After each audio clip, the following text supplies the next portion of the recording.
Good day, everyone, and welcome to It's Time to Wake Up. This series that we are starting today will be covering Wake Up America. And in this series, we will be covering key topics between now and specifically the election for the President of the United States for the 2020 election. And we will be covering key topics that tend to get many even misinformed. And at the same time, we're going to cover why some things work the way they do. And instead of basing everything on assumptions like most people do, we're going to take it and we're going to break it down and we're going to prove it by fact and prove what is fact and what is fiction.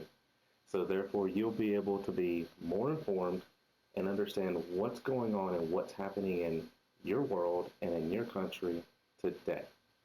That being said, without further ado, we'll get started into today's program, whether it's a time to wake up. And today's topic is going to be informed versus deceived, and knowing which side you are actually on. And do you really even know which side are you on? Are you truly on the informed side like you think you are, or are you sitting on the deceived side and taking fiction as fact? We will also cover the fact of why and how you're supposed to be informed. Now, for most of us, we turn on the news as we've been taught to do growing up, as we've understood the group to do most of our lives to get our information. But as many and many Americans are beginning to wake up and realize on a daily basis that the news programs have actually been failing us on informing us correctly on exactly what we need to know. So therefore, are we truly being informed? Are we being deceived? And if they're failing to inform us, this is the key that most people try to say is they think, well, it's illegal for them to actually be lying to us. It's illegal for them to be giving us propaganda versus the news. And I bring up the word propaganda because that's a word that's been tossed around here lately a lot when it's related to news sources that are considered liberal, such as MSNBC, CNN, and so on and so forth, and even has been thrown up here recently about some of the news anchors with even Fox News that has been considered in the past a mostly conservative network, but yet they have begun to fringe on some things that have actually fringed on the propaganda side of news versus actually informative, unbiased news. Previously, starting in 1948, under President Harry S. Truman, and we had a law put into place called the Smith-Mundt Act of 1948. Basically, what that did is as our young men were coming back from war, we actually wanted to control the news that was going out from, about America and Americans as a whole, because we were actually caught in a propaganda war with other countries and other news networks that we were actually being portrayed as the bad guys. So therefore, we had to take control of the narrative and stop the propaganda. So therefore, the Congress actually wrote and implemented, and it was signed into law in the year 1948, the Smith-Mundt Act. This act made it illegal for any news source in the United States to report any propaganda about or any propaganda related to the United States of America and the people that lived here and the citizens.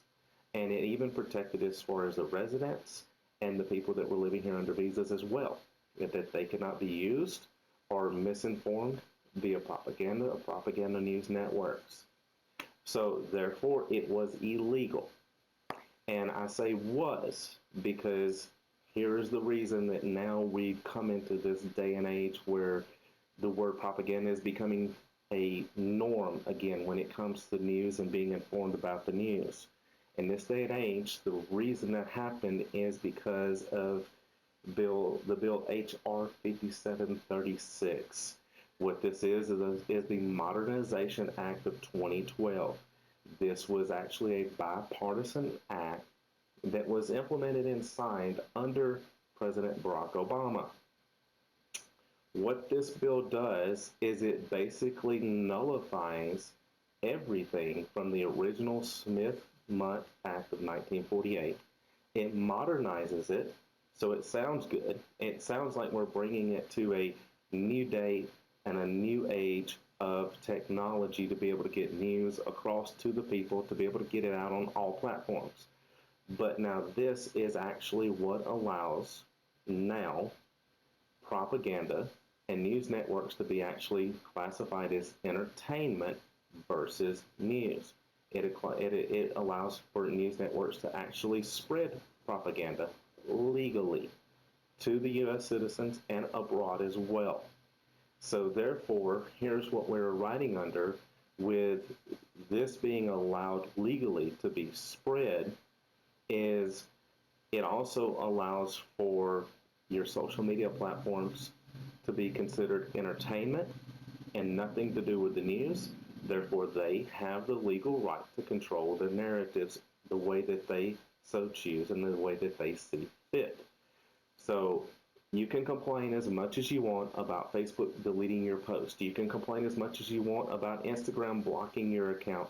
You can complain as much as you want about a YouTube video that was extremely informative about what's actually going on behind the scenes being taken out and completely removed, and even Google scrubbing things from the internet. It's because of the Modernization Act of 2012, they are not required to report or provide to you factual news in any way, shape, form, or fashion whatsoever. It's much like the process which happened, which Rachel Maddow actually sued MSNBC because of a disagreement that she had between them and her on the news that she was reporting that was not true and not factual. And enough people actually spoke out that MSNBC actually tried to fire her. In return, she sued them. She won the lawsuit. And in the middle of this lawsuit, if you go back and you research lawsuit Rachel Maddow versus MSNBC network and their subsidiaries, what you find is they reached a settlement agreement without going to court because they actually admitted that the claim that Rachel Maddow said that our network is for entertainment purposes and propaganda purposes only. Therefore, I cannot be penalized for not reporting factual news. The MSNBC agreed to that, and therefore they settled their legal case with Rachel Maddow. That being said, that goes to show you how we can take something that we believe to be factual, we believe to be informed, and actually we're being deceived. So if you're depending on the news networks and what you actually see on TV and even the videos, the reporting and everything that you even read in the newspapers, if you believe for this to be your source of news and your source of research and understanding what's going on in today's world, in today's society, in today's election, then you're actually deceiving yourself. Now, if you take that and you say, well, we know pretty much everything that's going on because of social media, they're actually putting out there pretty much everything that happens as it happens. But yet at the same time, what they forget to tell you is once that video of Portland, Oregon being seized and the downtown section of Portland, Oregon being taken over by Antifa, being taken over by protesters and rioters, what they forget to tell you is that's still a continuing situation. It hasn't stopped just because you've quit seeing it on the news. It hasn't stopped just because you've quit seeing it on social media. It's just they've chosen to no longer show you that because it's gotten to the point that it's done exactly what they needed it to do. It incited violence, it incited riots, it incited a rebellion against capitalism. So therefore, they've done what they needed it to do, and to continue on any further actually works against their purpose. So therefore, now they're on to the next thing. What's the next thing that's going to keep this violence? What's the next thing that's actually going to keep this discord and separation going? And they've moved completely forward. And therefore, they're actually scrubbing the internet of current videos and current information coming out of Portland, Oregon, about that they're actually still under siege. So there again, goes to show you exactly how they can do what they want to do They can actually control the way you think, the way you perceive the world to be, based on pure deception, based on considering themselves as pure entertainment and pure propaganda, and legally get away with it.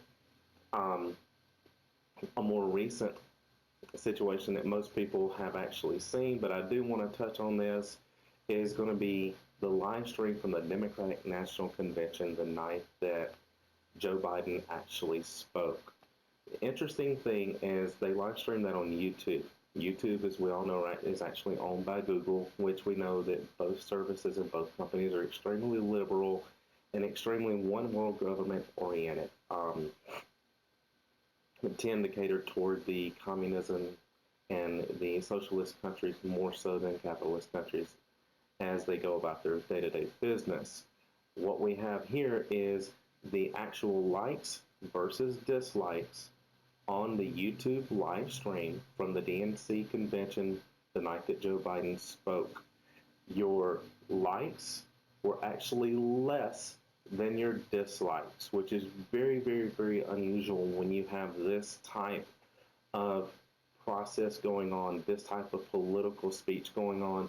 Usually you have a major support for one candidate and a major support for the other candidate, and you will have some supporters for each other candidate come and give negative feedback to the other, but usually your support is much greater than your negative feedback from the other candidates' supporters. So therefore, what we have here is we have, at the night of the live stream, we have 4,800 plus likes, but the dislikes were at 5,900 plus, nearly 6,000 dislikes the night of the live stream. The next morning, the very next morning, when you woke up and you checked that live stream to see, hey, I didn't watch it last night, I had to work, I had things going on, or as in the case with most liberals, I was protesting and rioting in the streets and looting stores, so I didn't have time to watch Joe Biden speak, so I will watch him this morning. So when they go on to see the replay of the live stream, they look and they see 5,000 plus likes, but yet only 3,800 dislikes. So nearly 50% of the dislikes were actually removed from that YouTube live stream by YouTube. And it was considered regular maintenance, and it was considered a glitch in the system, that there never was actually 5,900 plus dislikes, that it was merely a glitch. But yet their likes rose, but their dislikes decreased. So it's very interesting how these glitches work, that they can actually change the outcome of what you're seeing. You can actually see greater support or less support depending on what they want you to see, how they want you to perceive what you're seeing.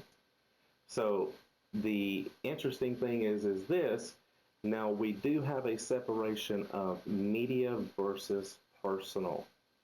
Now, if a person decides that they want to deceive other people as an individual to change the way that they perceive the likes versus dislikes and so on and so forth on YouTube, that is illegal still because it's an individual.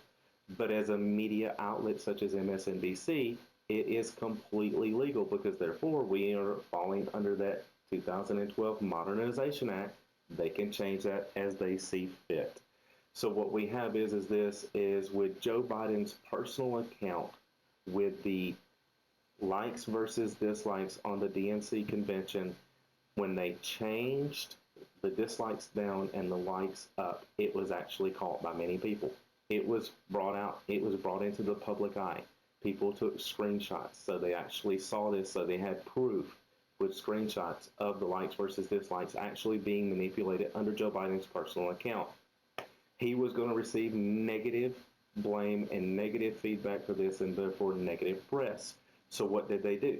They actually changed the likes and dislikes back to what they were originally, where the dislikes were greater than the likes. But under the live stream that fell under the MSNBC account under YouTube, it stayed exactly the same. They claimed a glitch in the system, but yet they left it the same. We are coming into a day and age where they are trying to incite division. They're trying to incite violence.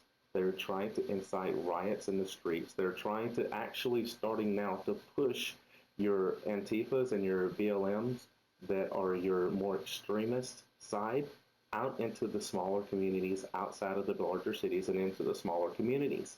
Why are they doing this? It's because it's strategic. It is a very, very strategic strategy in which they are trying to implement something that we all know about, especially us that have actually been informed and been studying how laws work, how the Constitution reads for elections, how president elections are supposed to be handled, how successors of the presidents are actually put in place, and how they're set up. So here's one strategy that they're actually pushing for is geared specifically at the election. And what they are actually pushing for is an invalidation of the election. This is one possible strategy. I'm not saying that this is exactly what they're doing, but as the chess game is being played, their board is laid out perfectly for this to take place, along with other things as well. But nevertheless, I want to focus on invalidation of the election and why this is important and why they're trying to do mail-in voting and mail-in ballots, and they're trying to control the narrative. The first thing that they're going to do is this: if they can't push mail-in voting and mail-in ballots to the point that they can delay the election that way, then the invalidation of election is the next strategy. So therefore, how do you invalidate an election? Very simply, you place these Antifa extremists, BLM extremists, and other extremists of liberal left and left complete anarchy at the polls, at every poll that you can get them at. Put the protesters out there, as they call themselves, peaceful protesters that are actually blocking streets, blocking roads, laying down in the streets, and as of recently resorted to actual violence, where they're actually bringing guns to the protests now, to the peaceful protests as they call them. The chaos creates fear and unrest at the polls, which many people will claim at that point, even good citizens that have good intentions, that are conservative, that are planning on voting for Trump, they will even claim we couldn't vote because of this, this, and this. Or we felt scared to actually go and vote because of this, this, and this.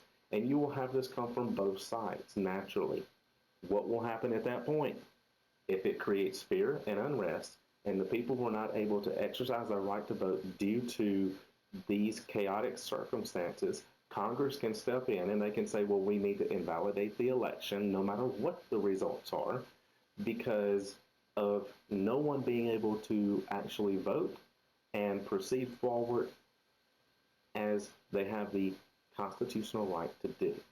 So they will actually turn and use the Constitution against the American people and against the U.S. citizens, and especially against the people that are conservative that actually stand on the Constitution. Sounds very, very familiar. To use something good and something meant for good as evil. And they will actually take over. They will force Trump to step down because the election was invalidated, and they will have to put in an interim president until they could work out a valid electoral and election solution to allow every American to be able to get a chance to vote. What happens? Who steps in as the interim president? Well, the way the Constitution reads and the way this is currently set up to happen, the Speaker of the House would be the first person in line to step in, because you would have the President and the Vice President both would step down. The Speaker of the House, as we know, is Nancy Pelosi. We cannot have this. We know that because they have a very, very open amount of time to be able to discuss how they want the election to pan out going forward to actually elect the president. An election still has to take place, but the Constitution fails to actually read within a specific amount of time. The time was not noted in there because this was kind of a, at all cost, Plan Z that they put into the Constitution, and nobody expected to ever have to use. So therefore, this timeline was never actually put into the Constitution.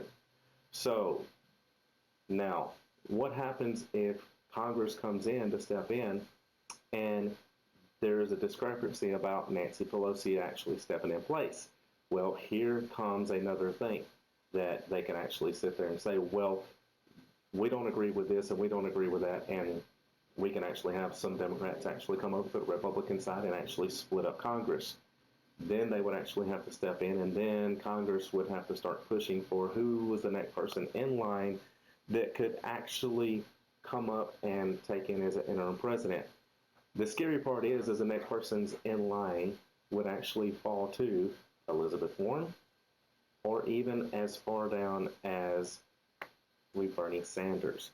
So, at any way that you look at this, it is not a good outcome for Americans as a whole, because any way you look at this, if they invalidate the election, they basically have control as interim president for an unspecified period of time. So that leads into this, is they have a plan B. And their plan B is what they have been playing all of this time for the mail-in vote to mail-in election, is going to be the coronavirus.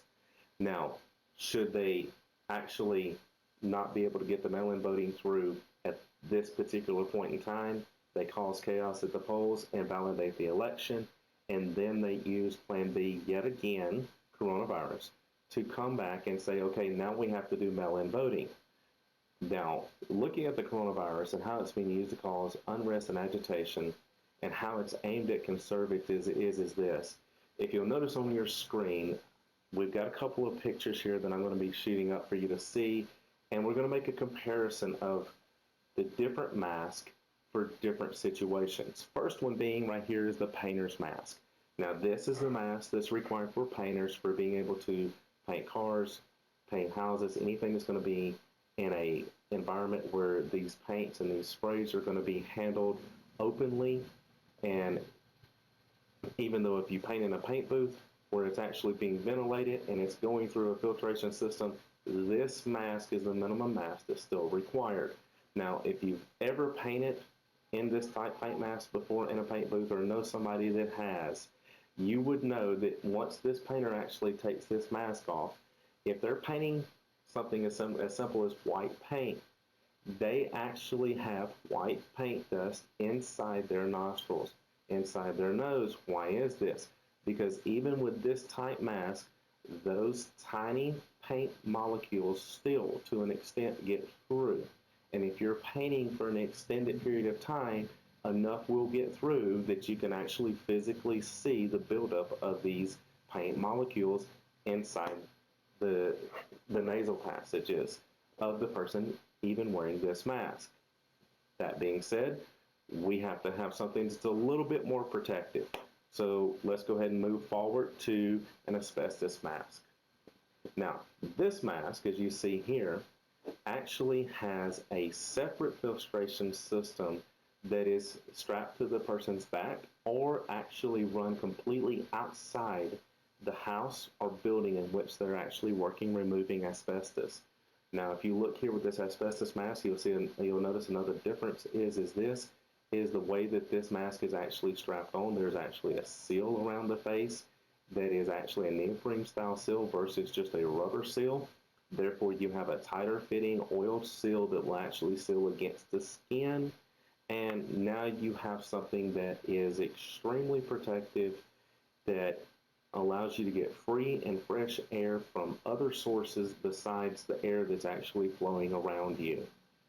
And then finally, with the mask that would actually help protect us, is the mining mask. Now, if you look at this mask, you see that it actually has an air pump mounted to the back of the neck that actually has a battery-operated air filtration system that ties into the mask. Yet again, very similar to the asbestos mask, just a lot more portable. It doesn't last as long. It's not made for the long hours and hours and hours of usage like the asbestos mask. Now, all of that being said, let's take a look at the last and final picture, and you will see here, this is our current coronavirus mask. Now, we're talking about a virus that is actually 10 times smaller than the paint molecules and the paint particles from the first mask. But yet the paint molecules got through that mask. We're talking about a virus that is so small that when you put this particular coronavirus mask that we've been told is the type mask that we need to be wearing and that we've been shown to be wearing to a microscope. If you put this to a microscope and you look into this mask and you can actually look into the point that you can see light coming through the mask in the microscope, you're still 30 times larger than the coronavirus itself. So therefore, this is informed versus deceived, even on a mask alone. So we're being fed this propaganda of wear your mask to enter a business, wear your mask to go outside, wear your mask even while you're inside your house, wear your mask while you're inside your car, wear your mask when you enter a restaurant, but yet you take it off when you sit down. You put it back on just to stand up to use the restroom. You take it off when you sit back down yet again. Makes absolutely no sense to anyone, and even less sense when you realize that this mask does absolutely nothing. It doesn't matter how much air that you can blow in and out through. I've seen many videos of many people holding a lighter in front of their face and they try to blow the lighter out, and it doesn't blow out with this mask. It still doesn't matter. The particles are much smaller, so they actually get through much easier than even the air you're breathing in and out through the mask. So therefore, it does absolutely nothing to protect us, but we're being told that this is required. We're even being told by all government, state, federal, local, everyone is actually telling us you have to wear this mask. Now, that being said,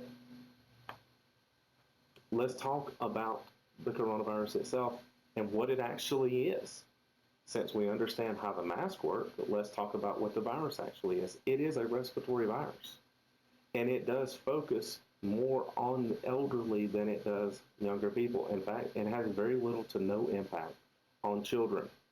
The symptoms are very similar, if not completely identical to the flu, and that being said, it makes it very hard to differentiate between coronavirus and the flu. But what other thing that we know here in America that we're very familiar with, we grew up knowing about, that it has very similar symptoms to as well? Common cold. Why is that? Well, if you look in the 1985 medical dictionary, you will find under this medical dictionary the proper name for the common cold, coronavirus. So that is the reason that coronavirus actually means common cold, and that our symptoms for coronavirus are very similar, if not identical, to the common cold and even the flu. And you might say, but yet the common cold and the flu is nowhere near as contagious as the coronavirus. We've never experienced anything like this before. It's never happened like this before. In our day and age, we don't know what we're dealing with. We don't know how to handle it because it's so infectious and it spreads so quickly. So we've never, ever had to deal with this before. Or have we? I mean, seriously, have we? Well, let's think back. There was, at one time, a virus that spread through our country, and it focused on, instead of elderly, it actually focused on a population of under 65 years old.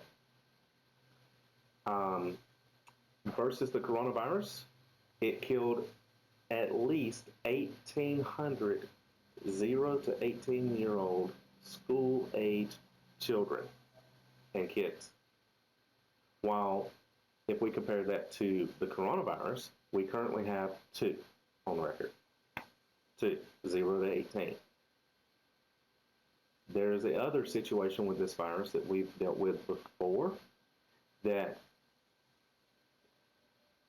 compared to coronavirus and our current rate and our current cases in the current timeline, this virus, there was 55.6 million more cases than we currently have with the coronavirus.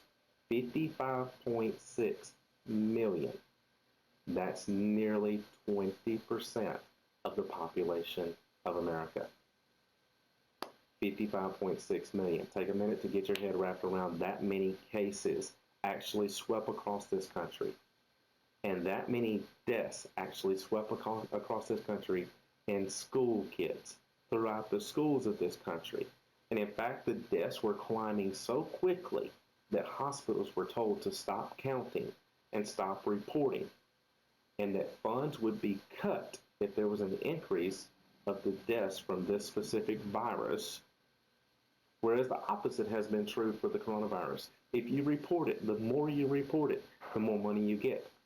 We've heard numbers of upwards of $13,000 per patient that is reported to have the coronavirus the hospital received.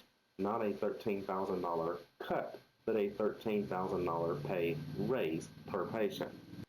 What we're faced here is the difference between this virus that attacked America before versus the coronavirus, and the testing methods for each virus.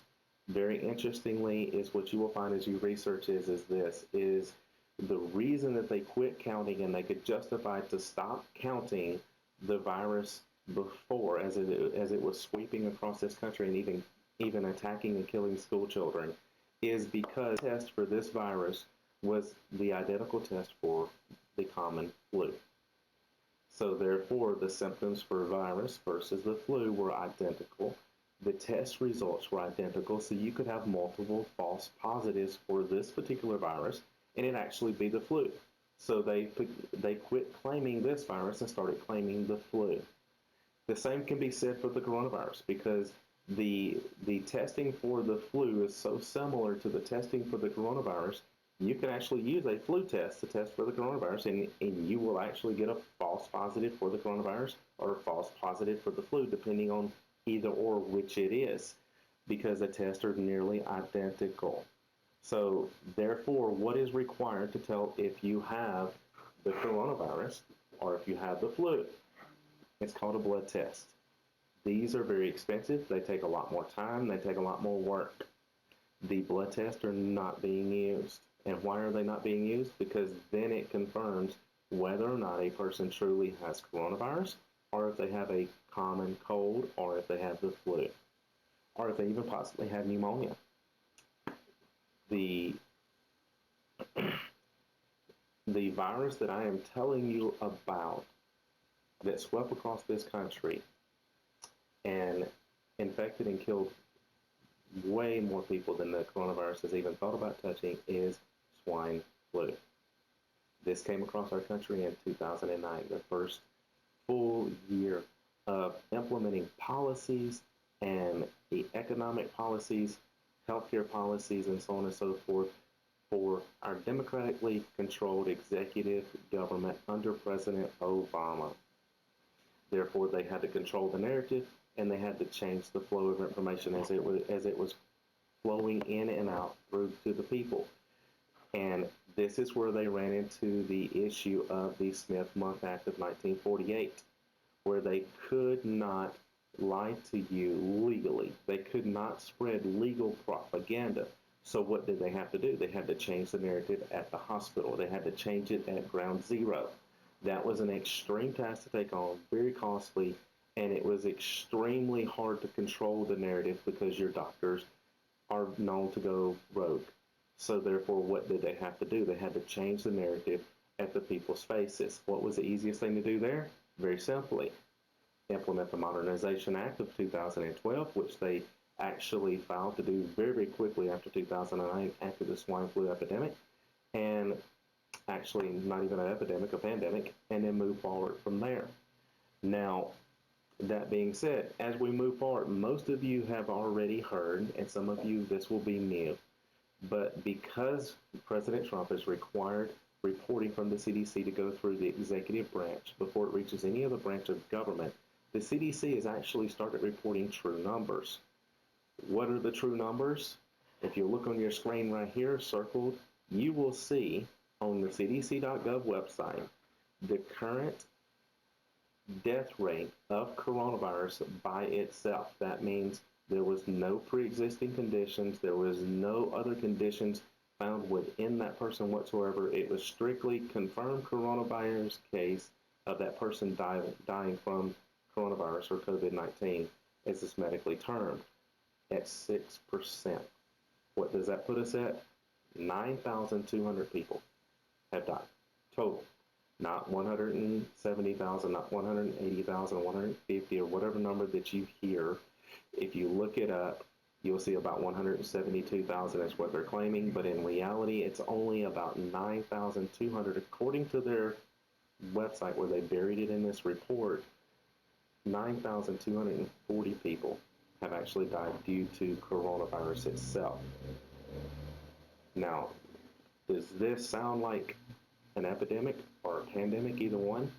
Does this sound like something that is worth losing your right to vote, losing your rights and privileges as a U.S. citizen, or does this sound like something that's worth losing your home, your family, and your business over? To me, it does not. But this is informed versus deceived. And are you truly informed about what's going on? Or are you being deceived? And then here in America, I'm going to compare these two gentlemen. This is not white versus black. This is not race. This is strictly comparing one situation to the other situation and how it was handled and how it was actually fed to you through our media. First person is George Floyd.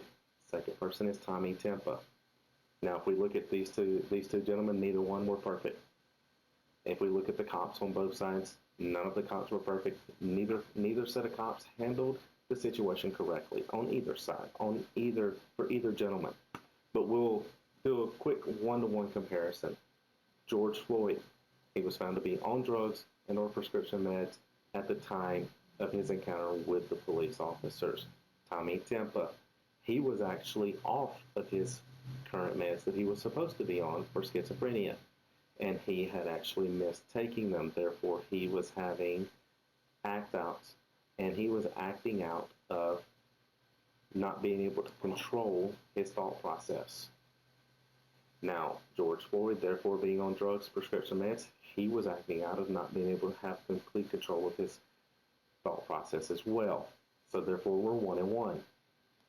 Now, here's where it starts changing up just a little bit. The next thing, George Floyd has actually been proven here recently from medical reports and medical records that he actually died from a heart attack from an overdose of these drugs or meds that he was on. While at the same time, Tommy Timpa, when he was actually having physical difficulties while he was being placed under arrest, was laughed at and mocked by the cops. What happened to the police officers in either situation? Well, let's look at George Floyd first. The officers were actually fired. They have since been charged with second-degree murder and second-degree manslaughter. And their case is currently fixing to go before a judge. So, what do we have for Tommy Timpa? Judge John Cruzat dismissed the murder charges. Judge David Goodby put forth a motion for summary judgment against the family suit. Therefore, the case has been thrown out due to the fact that he saw no wrongdoing on the officers' behalf. And the officers in Tommy Timpa's case have actually currently returned to active duty. So, if you follow today's narrative and you understand what's going on and you understand what's actually happening versus what they're actually feeding you, what you actually is going on versus what you're actually taking in, you realize that being informed versus being deceived, there's a huge gap, but it's hard to tell the difference if you don't know where to look. So that's what we're hoping to help you with this program, is giving you the places to look. We're not trying to feed you all the answers to give you everything, but what we're trying to do is give you enough information that you can take that information, you can actually take the sources that our information comes from and understand, I need to go look this up myself. I need to go find this out for myself. I need to go look, hear, and read and actually be able to prove, is this right or is this wrong? Am I being fed lies or am I being fed the truth?